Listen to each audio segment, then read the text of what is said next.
E4 Media proudly brings to you E4 Sports. Sports through the eyes of veterans. Welcome, my E4 Mafia, to E4 Sports. Sports through the eyes of veterans. This is Week 5 of the NFL football season. We no longer have a winless team. Congratulations, Arizona Cardinals, for getting your very first victory. So now y'all are 1-4. So real quick, before we get into the show, let me give you all a little breakdown of what is going on. In AFC East, we have the Patriots and the Dolphins tied at 3-2. We have the Bills and Jets tied at 2-3. In the AFC West, we have the undefeated Chiefs at 5-0. Chargers are at 3-2, Broncos 2-3, and the Raiders lonely last with 1-4. In the AFC North, we have the Bengals at 4-1. We have the Ravens at 3-2. And we have the Browns and Steelers both tied at 2-2 and 1. In the AFC South, we have Tennessee Titans and the Jacksonville Jaguars tied at 3-2. Texans 2-3. Colts in last place at 1-4. In the NFC, we have NFC East. Eagles at 3-3. Congratulations on your win Thursday night. We have the Redskins at 2-2. Cowboys at 2-3, and the Giants at a lonely 1-5 after losing to the Eagles this past Thursday. In the NFC West, we have the Rams, who are also undefeated. Seahawks at 2-3. Cardinals and 49ers tied with 1-4. In the NFC North, the Bears are steamrolling with their newest acquisition in Khalil Mack, and they are sitting at 3-1. Green Bay and the Vikings are both sitting at 2-2 and 1, and then the Lions are 2-3.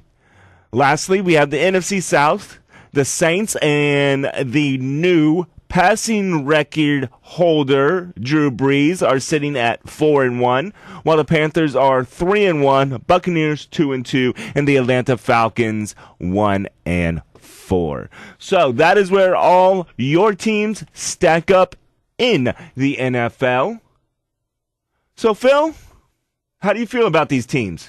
Are they where you think they were going to be? Are some a little off? What's your mind frame? For a surprise, I mean, I think, first off, you didn't have, I think you had, people, once again, people were doubting Miami. They are coming off of 2 straight losses. They got a big game this week against Chicago. Arizona, I think, is not quite as good as people were probably thinking they were going to be.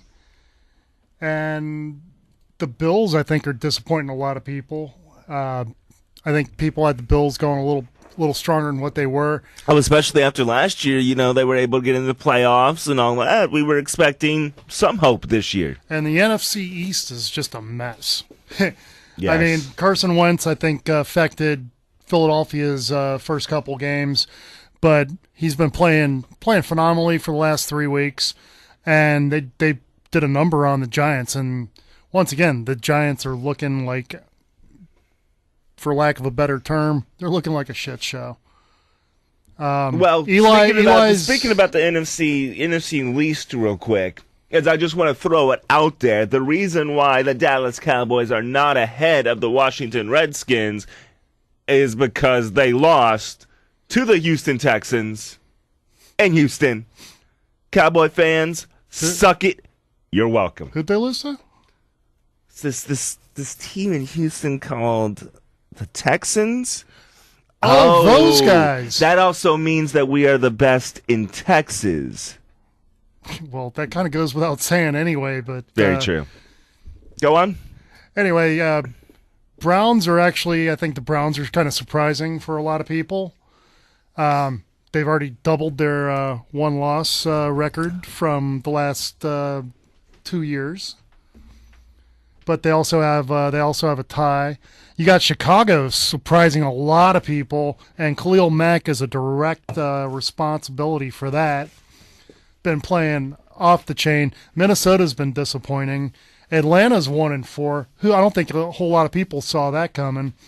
Well, actually, but real quick, Atlanta looks pretty good. I think they got a very good chance this week beating Tampa Bay. Real but that's quick gonna be a shootout. on Minnesota, I wouldn't say that they were exactly disappointing. I think it's a flip of what people thought. I think people thought their defense was gigantic and going to carry, and it's kind of been vice versa. Kirk Cousins has been going off yardage-wise, keeping the games close, and I think the defense has been floundering this year, and that's what's surprising me about Minnesota, is you go into last year, that was a feisty defense, and it doesn't seem like they have that defense this year.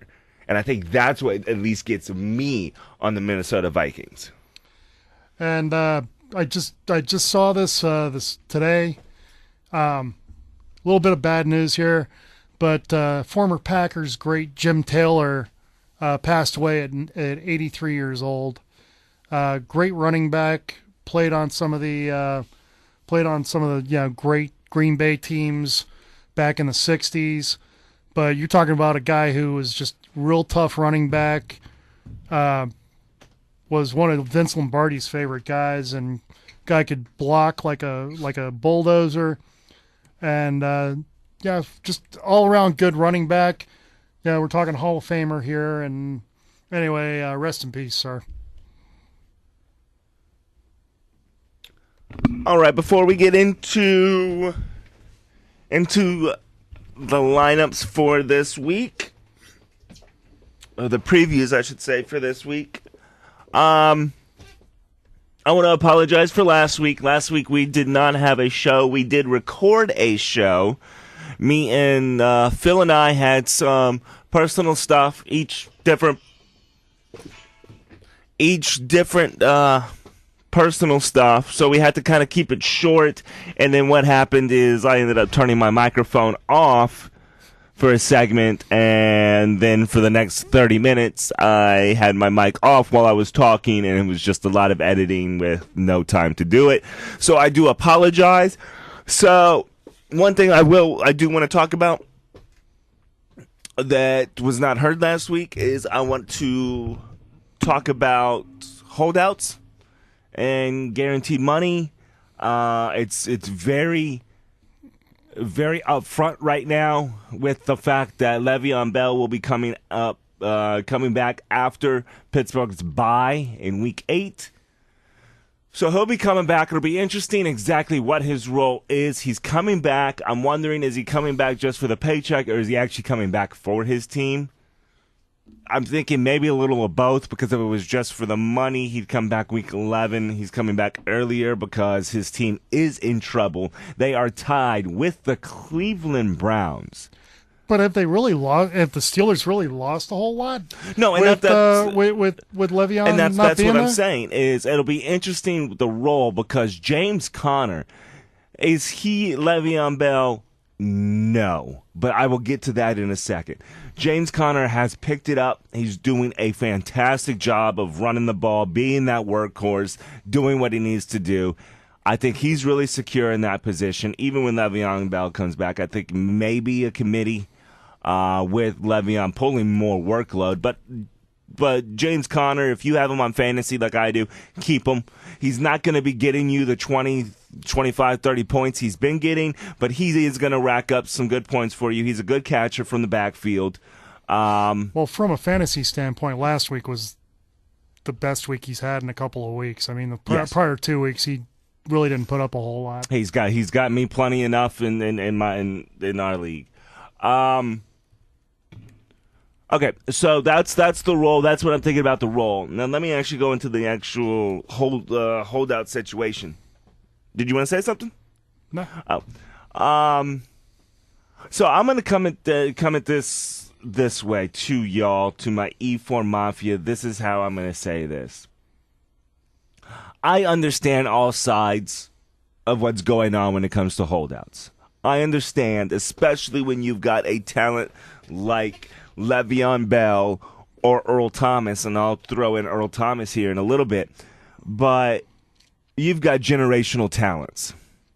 When it comes to the running back position, it has looked very contractually down upon by management owners, all of that, because you're a workhorse. They don't want to pay you that multi-million because by the time you're 29, 30 years old, you're a washed-up running back, and they don't want to keep you.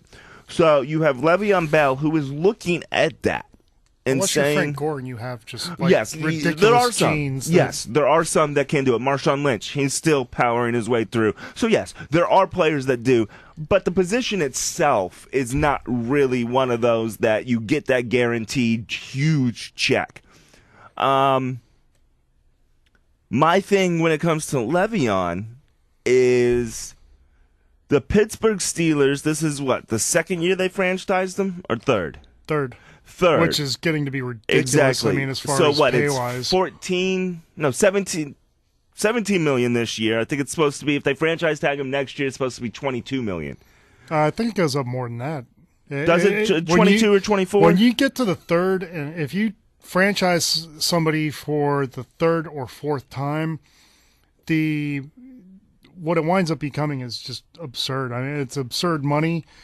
But once again, it's a 1-year contract that you're playing on. You got no guarantee for the next year, and I mean that's what he is looking. That's what Le'Veon Bell is looking for. Exactly. Is he wants a long term. He wants security. Commitment. He wants the commitment. He wants the security. And what I have to say about that is when it comes to a talent like Le'Veon Bell, Pittsburgh, open your eyes. When it comes to a player like that, you do not pay the position. When a situation like that, you pay the player. You give the player the contract, not the position. You know, it's different if you're in Houston, you got Lamar Miller. Okay, I understand that you're more playing that position, you're not that strong. You are Le'Veon freaking Bell. You pay the player, not the position. So I understand his holdout. What is surprising me is the fact that he is going to come back in week 8 or after week 8, just after what happened to Earl Thomas 2 weeks ago. Earl Thomas, at the beginning of the year, he's a 29-year-old, in case y'all don't know, he's a 29-year-old safety in Seattle. And incredibly talented. Generational. I mean, his rookie year he was part of the Legion of Boom. The fact that you are part of one of the best defenses in this era of football, pretty much your rookie year, and you're still balling at 29, you got skill. And he held out the beginning of this year, but he wanted his money. He didn't want to forfeit any money, so he played the first game of the season. Well, he just broke his leg. And gone for the season. He's gone for the season. Now he's got to look at his life. He's coming out of a broken leg. What's that going to do to his contract situation? Where's his security? So, not to mention potentially shortening his career. Exactly. So while I do understand why they do it, and I understand why the owners don't want to do it. The owners don't want to do this because of the injury factor. They don't want to pay this huge amount of money because Gurley got a hell of a good contract. Gurley's not Le'Veon Bell. Le'Veon Bell's going to look at Gurley's contract and say, you know what? I want $30 million guaranteed more than that. Owners don't want to do that. That is a lot of money and a lot of risk you are taking in a very volatile position. Safety, that's a freak accident, broken leg. You know, you have Achilles problems like Sherman did, all that. But when you look at a running back, that is brutality, brutality, brutality. You're trying to break tackles or you're going through people. They don't want to pay that. So I understand all that. But I also understand the fact that, you know what? You're getting paid $14 million this 1 year. How about the people that go deploy in Afghanistan? When I was in Afghanistan, I'm getting paid maybe minimum wage. The only reason why I'm getting paid more is because I'm in a combat zone, so I get that combat pay. So I understand it all. They're whiny little bitches. But on the other side is they do deserve their money.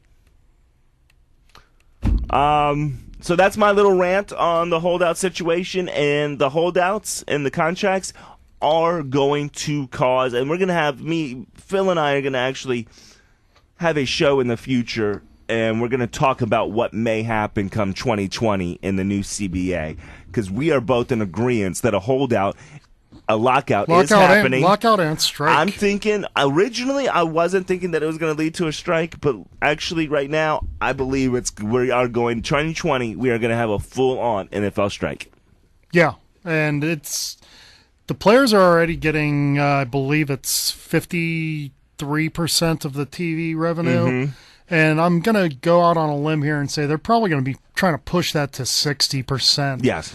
And, I mean, you're talking about quite a lot of money here. I mean, we're not talking millions, we're talking billions with a B. So what may end up happening when it comes to that show, Phil, I think we'll wait till playoffs come around. Maybe one of the first postseason exactly, shows. when we have a little space in there, because we're not covering all 32 teams. We have more time. Sure. So I think we'll go over that. So, talking about the 32 teams, let's get in a little on what's happening this week. Well, I apologize, ladies and gentlemen. Also, it is not week 5. It is week 6. It is week 6. My apologies. I was a week behind. It is week 6. See what happens when we miss a podcast? Yes. So first, we're going to talk about. We did bring it up a little bit. Eagles hosted the Giants this past Thursday. Eagles won 34-13, and they looked great. They are now starting to look like the team that won the championship. I'm gonna say the Eagles are gonna probably start pulling away in the NFC East, even though the other 3 teams have looked really like dogs this year. The Eagles, I mean, they made Eli's life miserable. Oh, horrible. It was like, Eli, you can see the writing on the wall, dude. You don't have a whole lot of time. Their backup is a rookie. I don't know that they're going to want to just throw a rookie in there. I believe it's Loretta is there out of Richmond, University of Richmond. But just drafted this past draft. Capable quarterback, but definitely needs a couple of seasons of grooming. Does that mean that they're going to keep Eli around for that? I think that's kind of up to Eli, but I think Eli, even though he probably wants to continue playing, I don't think Eli necessarily is going to be around for a whole lot longer. No. I mean, not with the beatings that he's taken. Eli needs to retire. He's got 2 rings. You know, Thanksgiving is not as pleasant for Eli as much anymore now that his brother has tied the Super Bowls and all that. So, I mean, I guess Thanksgiving isn't as glorious as it used to be. I'll dare say that Peyton's probably still making Peyton's probably making more money than Eli is right now, just doing commercials and his investments. And if I remember correctly, Peyton is now one of the largest Papa John's owners. Yeah, in the United States. Also, something that I noticed in Thursday night's game is everybody wonders where the passing game is. And it's not, here's the thing, it's not just Eli. For one, that offensive line is horrible. Is horrid. And they just got rid of a number 1 draft pick offensive tackle who got signed by Jacksonville. And what's crazy Eric is Flowers. they picked up Nate Solder to bulk that offensive line up. Solder was, no offense, Nate Solder's a capable left tackle, but he's not a great left tackle, and certainly not worth the money that the Giants paid for him. Yes. They overpaid because that was a weak offensive tackle free agent class, if you will. And Solder's a good tackle, but he's not a great tackle. And yeah, the Giants' offensive line is horrible. So, but then not only is it horrible, but if you really look at how they play, and this is what pisses Odell Beckham off, is that offensive line is horrible when it comes to the pass. They are actually not that horrible when it comes to run blocking. You look at what Saquon Barkley was able to do Rushing-wise, 13 carries for 130 yards. He averaged 10 yards a carry with 1 touchdown. And then on top of that, 9 receptions for 99 yards, 11 yards average. He missed a record. He missed a record to be the first player on the New York Giants, and I think maybe the 3rd player in the history to be able to have 100 yards receiving, 100 yards passing, and a touchdown. So I really do believe that this is going to turn, and Odell doesn't like this, but it's going to turn into a running team. You've got someone like Saquon Barkley, generational runner, and the way that defense is, or not defense, the way that offensive line is set up, they are blocking quite nicely on certain runs. So I see that they're trying to go more to that, and that's going to hurt Odell Beckham, which is crazy because y'all just paid him. Y'all just extended his contract, and now he doesn't have a quarterback. So yes, that was what I learned Thursday night. And Alshon Jeffrey is back. Yes, Alshon Jeffrey is back. We are still having issues with kickers, though, missing field goals. Yeah, you would think you would be able to find 32 guys that can kick a 30-yard, 35-yard field goal in this day and age. But for some reason, the kicking position, they're just struggling. I mean, there's very little consistency. You do have some guys that are consistent, but there's very little consistency with the field with place kickers today or in this season. And yeah, I mean, I understand. 50-yard field goal. Not everyone's going to be able to do that, but once again, for the small percentage of football players that are out there, at least that can be pro football players, place kickers, you would think you'd be able to find 32 guys that can kick a 45 to 50-yard field goal. You would think. Fairly consistently.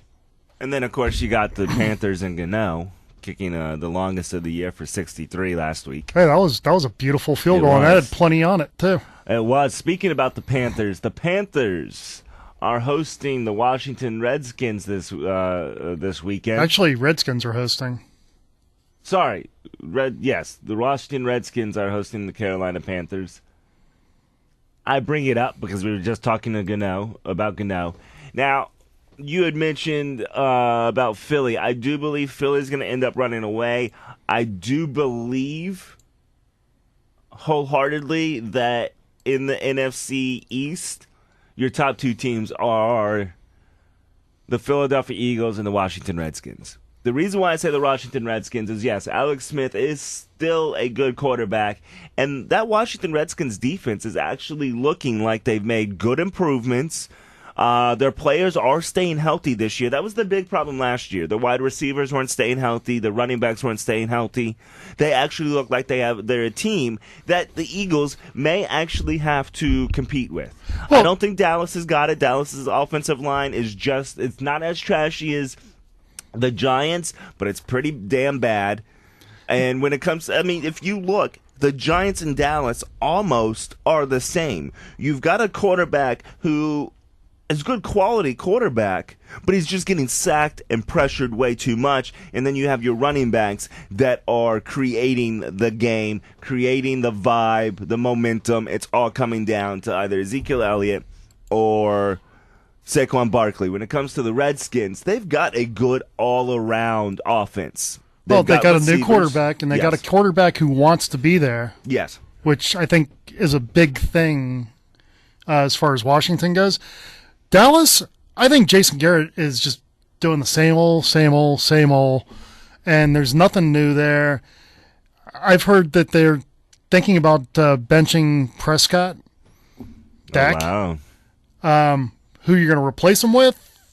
Not really sure. But isn't that what Dallas usually does? But they're basically they're blaming the wrong people. I mean, I really believe that Jason Garrett is a good part of what is wrong with the Cowboys. He's a troll. And for that matter, Well, he's a puppet. He's a puppet of Jerry Jones. Jerry Jones wants. I call him a clapping troll. Okay. But Jerry Jones wants to wants to be comfortable with everything there. You can't have a head coach that's going to butt heads with him or question his authority or his Look at Jimmy Johnson. Look at Parcells. Look at all the coaches that walked away from a nice position because they said no.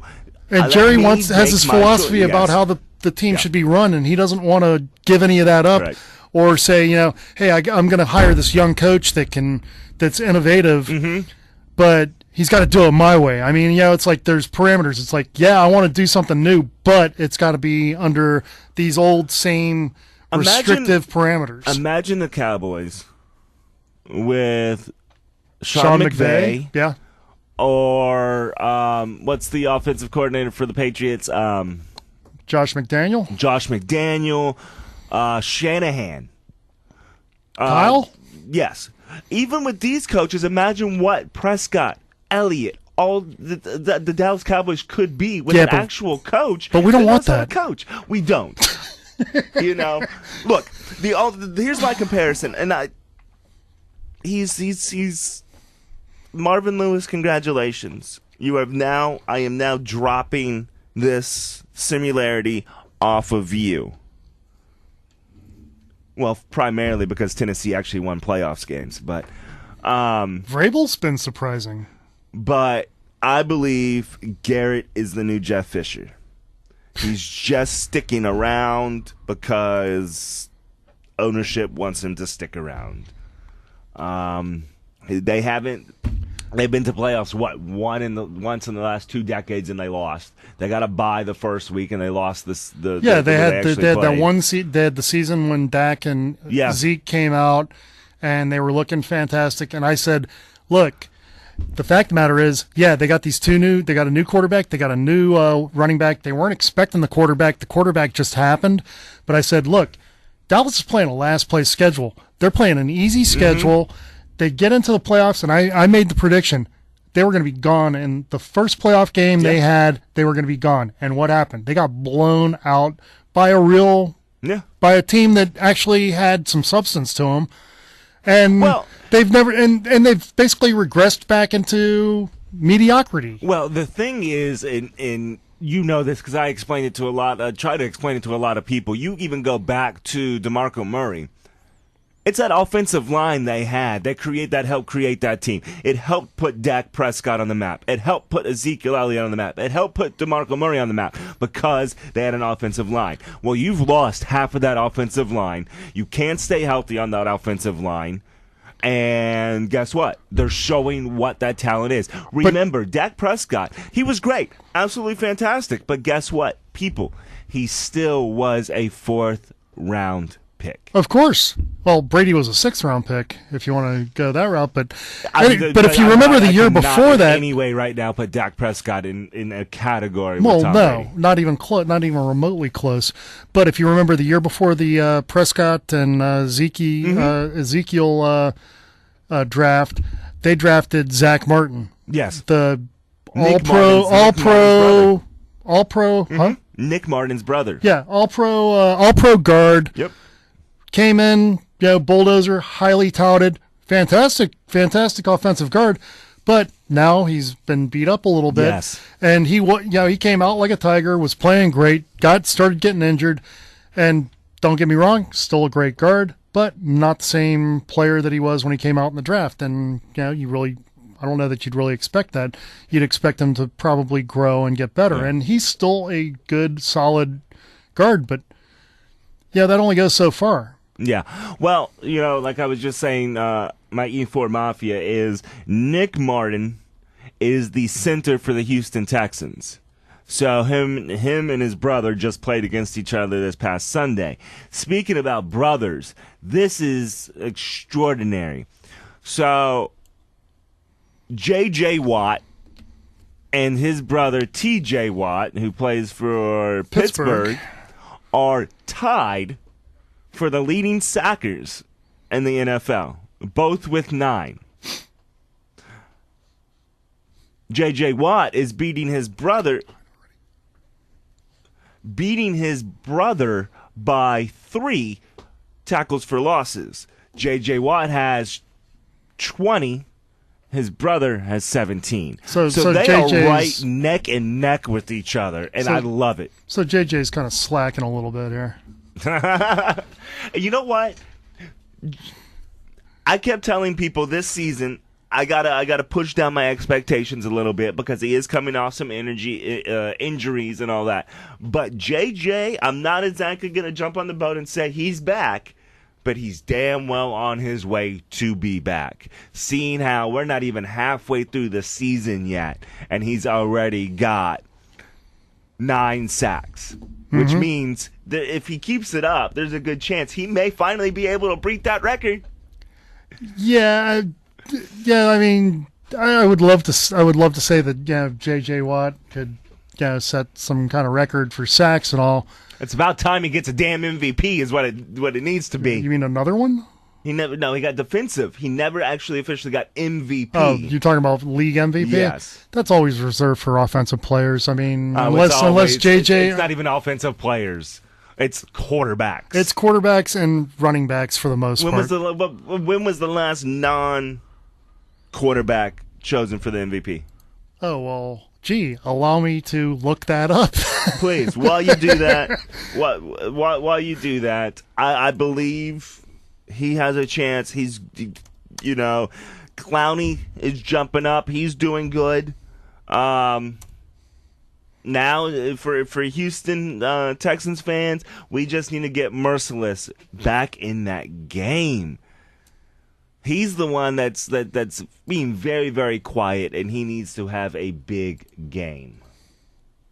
While he looks up that information, I'm going to let y'all know what I'm thinking is going to happen between Carolina and the Redskins. I do like the Redskins, but I'm going to have to go Carolina. They're coming off a bye.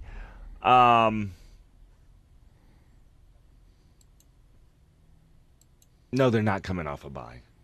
No, Carolina was on a bye 2 weeks ago. They're coming off of a game-winning field goal kick. But you really can't go against the versatility of Cam Newton.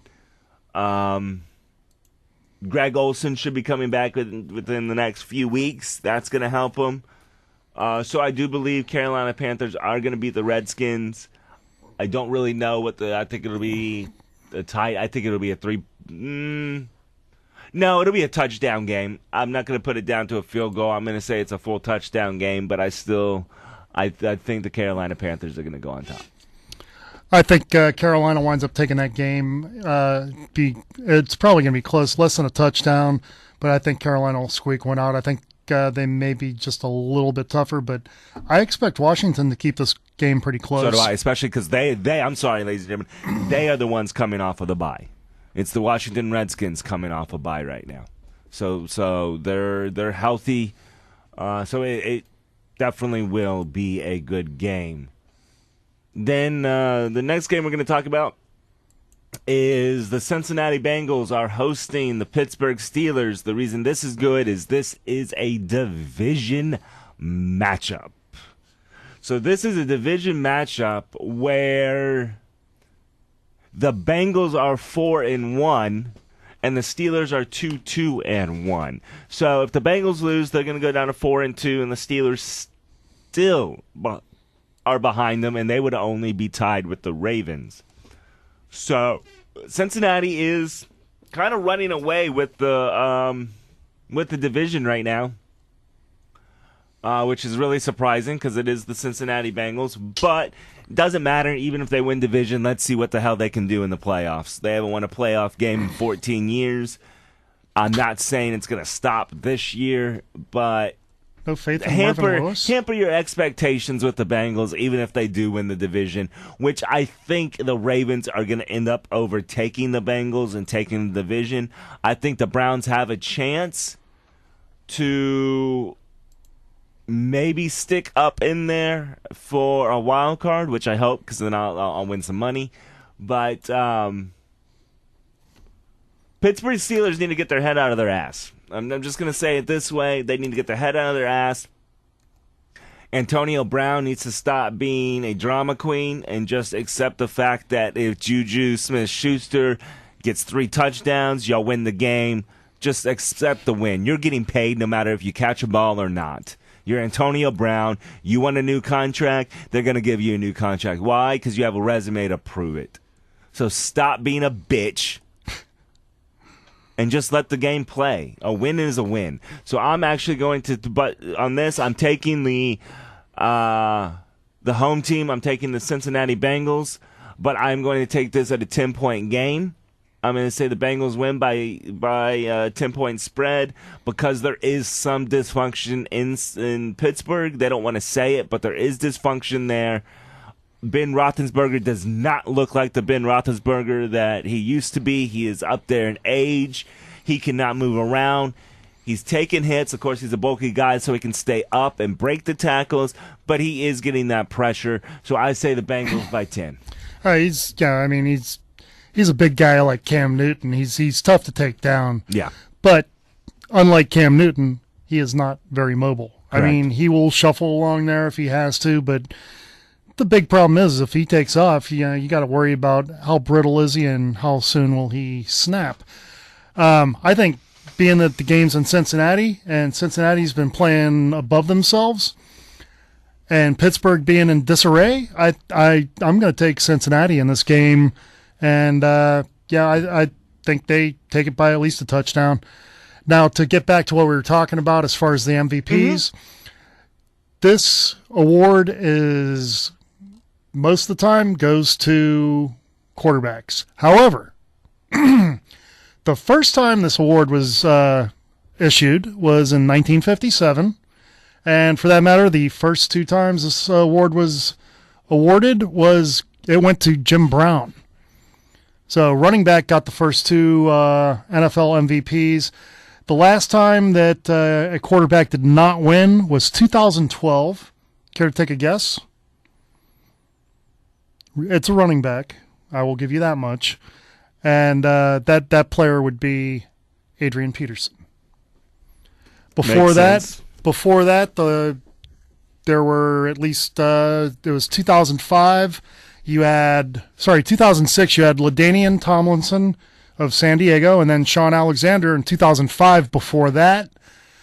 Believe it or not, and I was kind of surprised at this, but 1982, league MVP. What position do you think that would have been?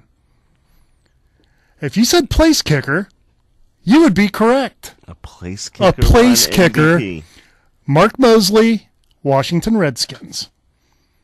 And the only non-offensive player to ever win this award was a linebacker. Yeah. You may have heard of this guy. Played for the Giants, probably the all-time greatest linebacker ever, Lawrence Taylor. Yeah.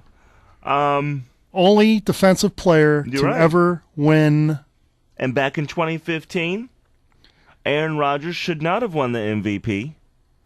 And it should have been J.J. Watt winning the MVP.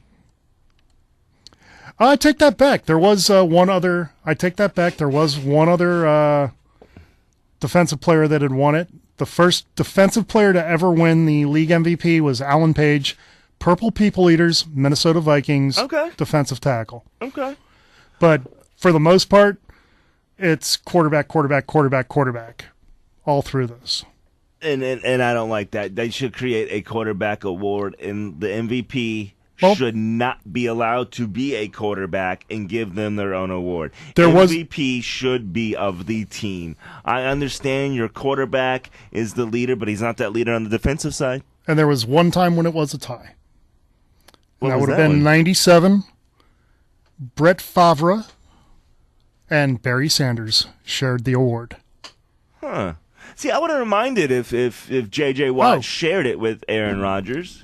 I regress, or I digress here. There was one other shared MVP, 2003, Peyton Manning and Steve McNair, but a pair of quarterbacks. All right, well, Ferocious Phil, thank you for that MVP history lesson. No problemo. That's what I'm here for. Now let's talk about the MVP of last year in Tom Brady. Because the New England Patriots are hosting the 5-0 Kansas City Chiefs. One of only two 5-0 teams left in the league. Now, y'all weren't able to hear this because, like I said, last week's podcast just kind of fell through in multiple reasons. But me and Phil and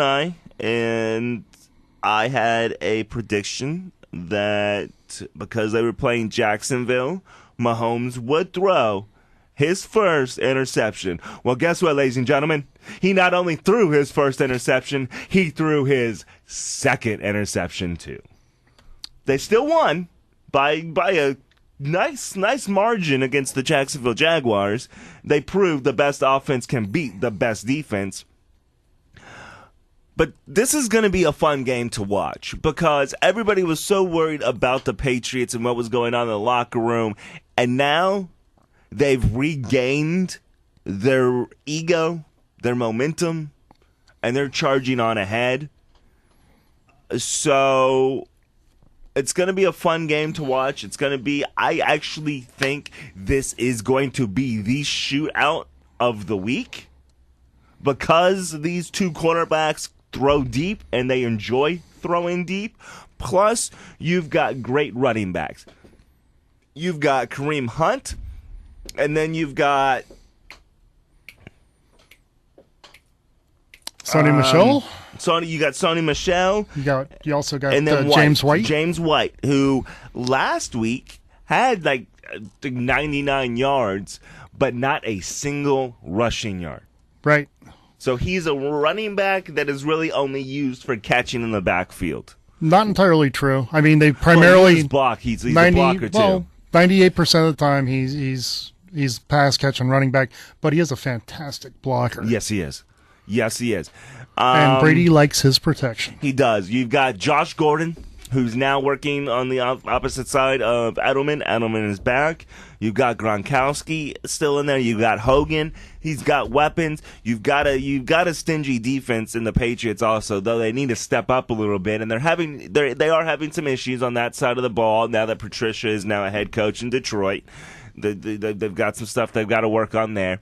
And then, of course, you got Kansas City with Tyreek Hill, Kareem Hunt, Travis Kelce, who's actually looking better this year than Gronkowski is looking. Gronkowski has been getting double and triple teamed. People have been shutting him down. And Travis Kelce has been enjoying Patrick Mahomes. Then I just mentioned his name. You've got Patrick Mahomes, who is just beasting it out. I mean, he's got 16 touchdowns to 2 interceptions. Yeah, okay. 16, yeah. So this is going to be a fun game. It's going to be a shootout. I'm going to say the Patriots take it, and the only reason I say the Patriots take it is because you're in Foxborough, and what happens, the Zebras usually go with the Patriots in Foxborough. So I hate to say it, I'm going to give it to the Patriots. It's going to be a shootout. I actually think this is going to be a field goal game. It's going to be a game, 3 points, but it's going to be a shootout. I can't tell you the score, but I would not be surprised if this game total scores equals at least 90 to 100. I think this is going to be an absolute shootout. I'm going to take the under on the 100. Okay. But it is going to be a shootout of a game, and I do believe that Kansas City suffers their first loss this week. The Rams are probably going to wind up being the only undefeated team after this week. I still think Kansas City's going to give New England, they're going to give them headaches throughout the game. Defense, Kansas City's defense is actually been picking up a little bit. It's not great, not what it used to be, but it's having glimmers that they can actually do something. They had some takeaways last week. They did have a defensive touchdown.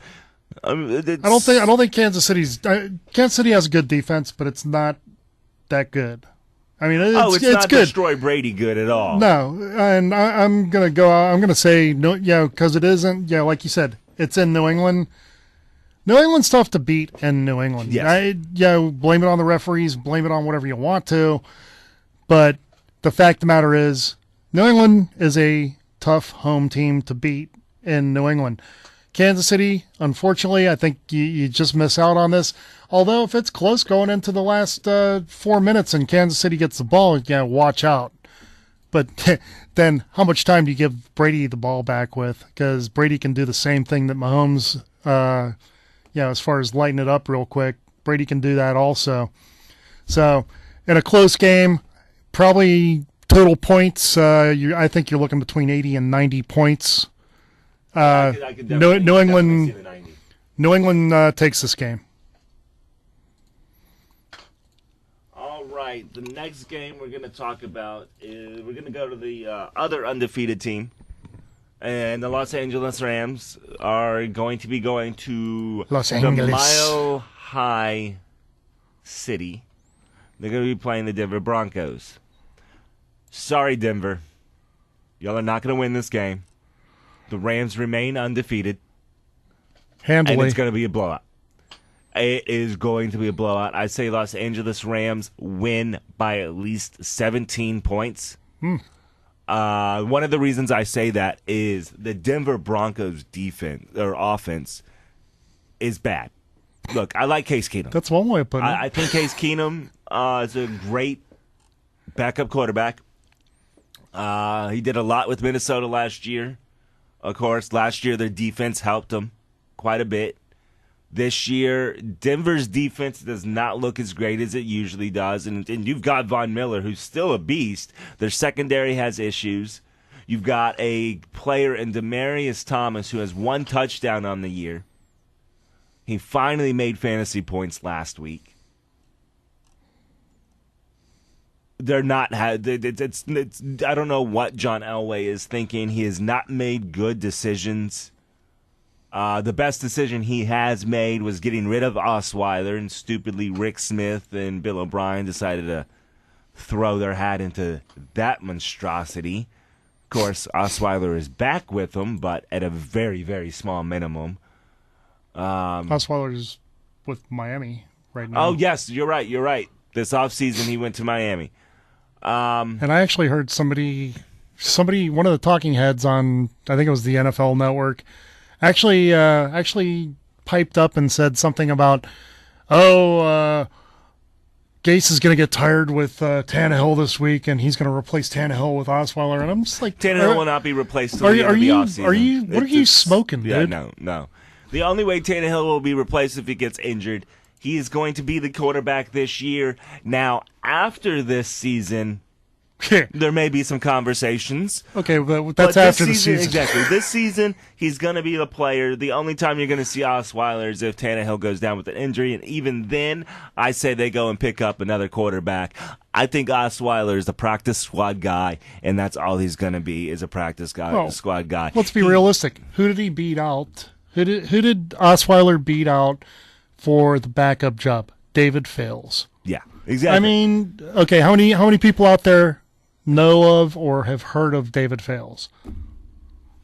Yeah, I'm hearing crickets out there. If you've heard of him, tweet us. I am Phil. Why don't you tell him what your Twitter is? Philip.Polizzi1 is my Twitter account, and then J-Ry? My Twitter is at the original J-Ry. At the original J-Ry. And then E4's Twitter is at E_4sports. Hit us up if you know the quarterback that Phil was saying. Hit us up. Let us know that you actually are listening. And in fact, tell me the college he went to. There you go. We'll think of something. If you do it, we'll think of something. Maybe we'll throw your way for answering the correct question. As far as the Rams and Broncos offense, their running game is fantastic. I mean, they have a decent running game. I honestly think, also they just picked up Jamal Charles. The funny thing is Aqib Talib was with Denver last year. Yeah. Now, who's he with this year? He's with the Rams. But he's kind of beat up a little bit. But the Rams, I think the Rams wind up taking this game probably by 2 touchdowns. And so you're going under 17. I'm going under 17. I believe the spread on this game's the Rams are -7 on this. No, see, I'm sorry. I'm going to have to go 17. I'll even take the over on that. I think they're going to destroy Denver in Mile High.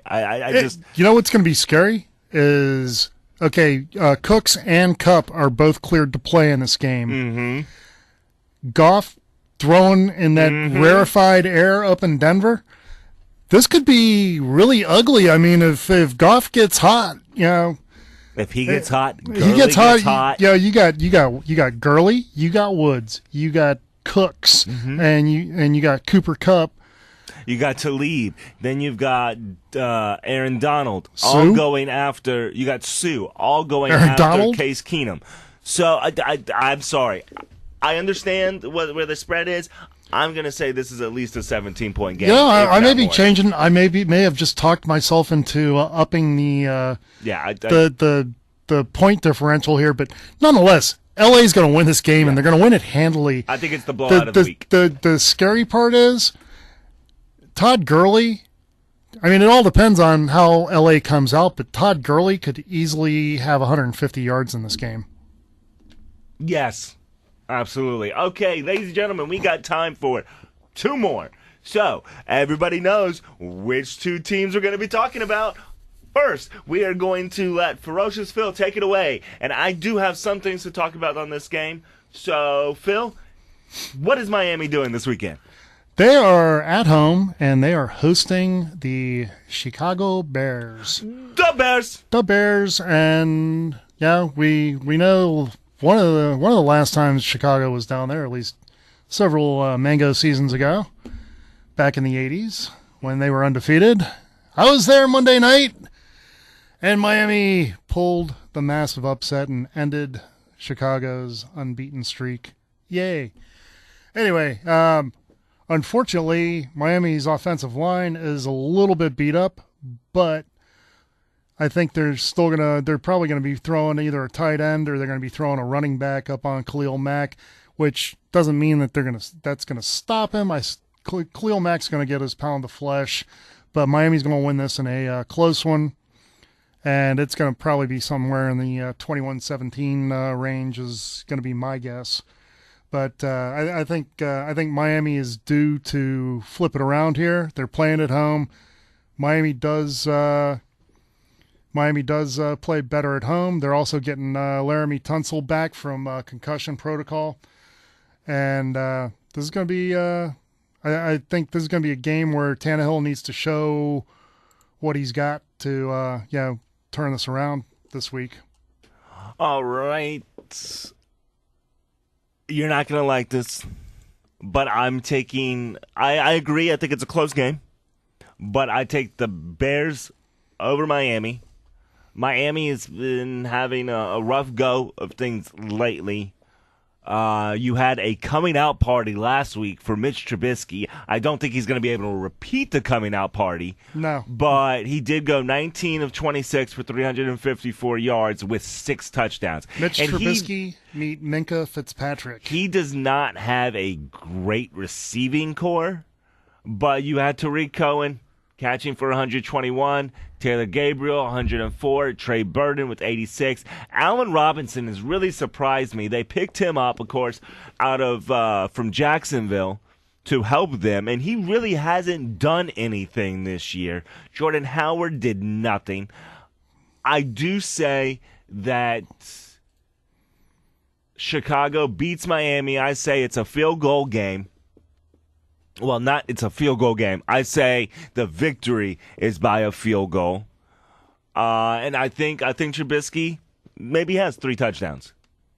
I don't think he's going to have his 6, but I do believe he can get it. Now, but on the other side, though, I do believe he may be able to get himself 3 touchdowns, but I say he's intercepted twice. If he's able to get those 3, he's going to be intercepted twice. That Miami secondary has actually been really surprising as of late. They've stepped up. They're following their collegiate team when it comes to the takeover chain. Well, they're not using it, but they are learning some stuff from their younger guys down at the U.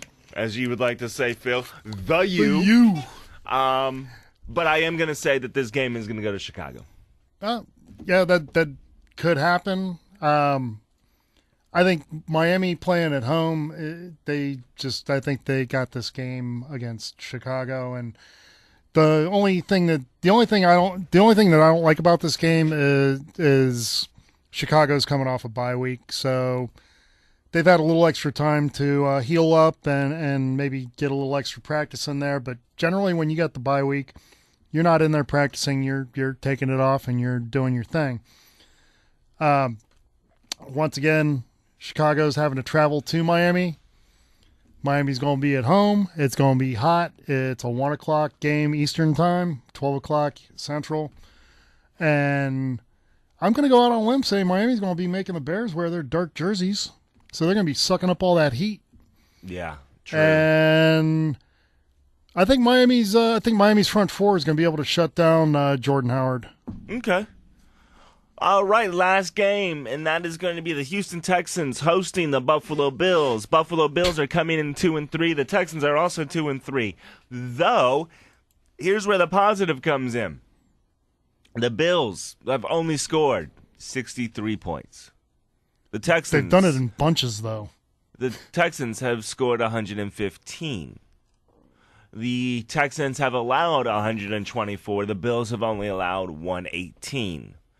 This is a big game for both teams. This is a big game. Both teams are one back from the leader. Both divisions have a tie at the top. So it's the Houston Texans, which have looked pretty crappy against the Buffalo Bills, who look as crappy, if not a little bit more. But it's a lot. This could change the divisions. Though I believe this is going to change the AFC South more than it's going to change the AFC East, meaning the Texans come away with a 10-point victory. I do believe that they can get a 10-point victory. We have won 2 in a row. We're starting to get the momentum back. You have J.J. Watt beasting it up. You have Clowney finally coming through and making plays consecutive games. We need Mercilus to step up in there. We need our secondary to stop getting injured. And most importantly, Bill O'Brien. Let your quarterback do what he needs to do, but protect your damn quarterback. I understand the man can move, but stop making him move. Do something with that offensive line. For one, stop switching it. Every game you have played, you have switched up the offensive line.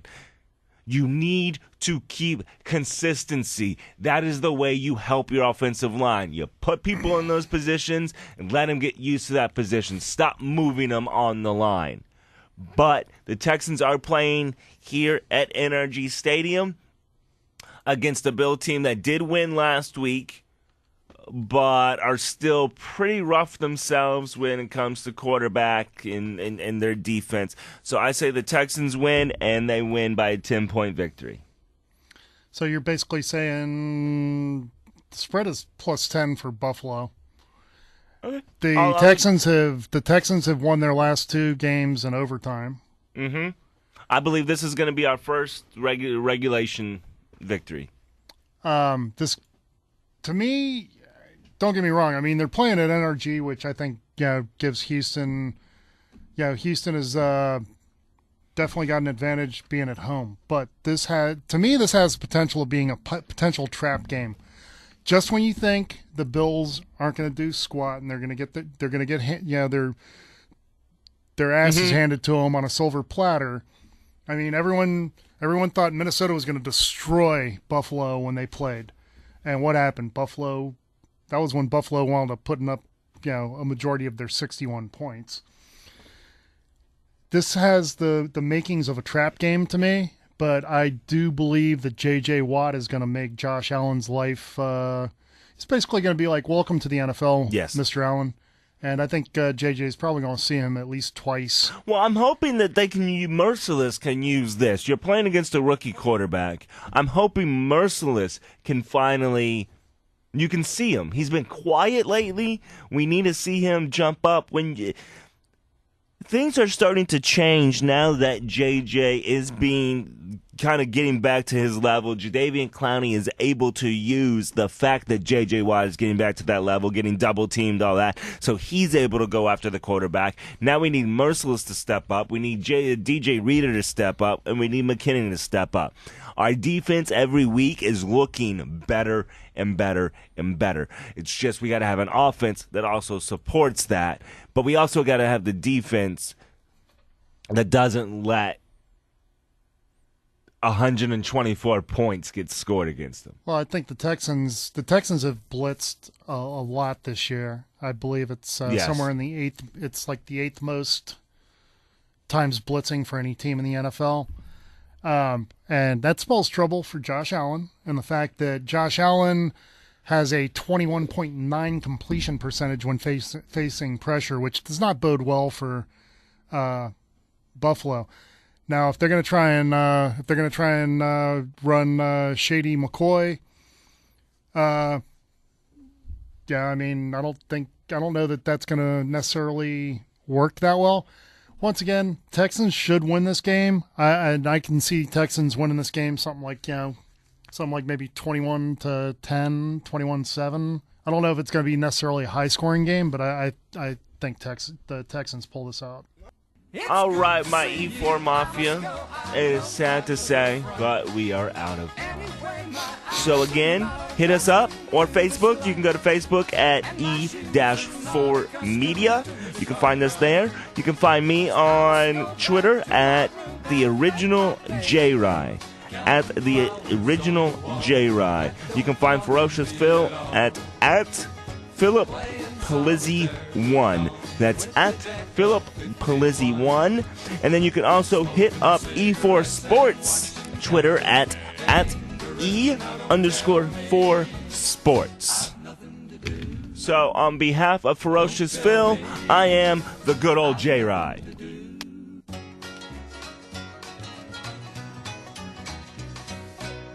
Hooah!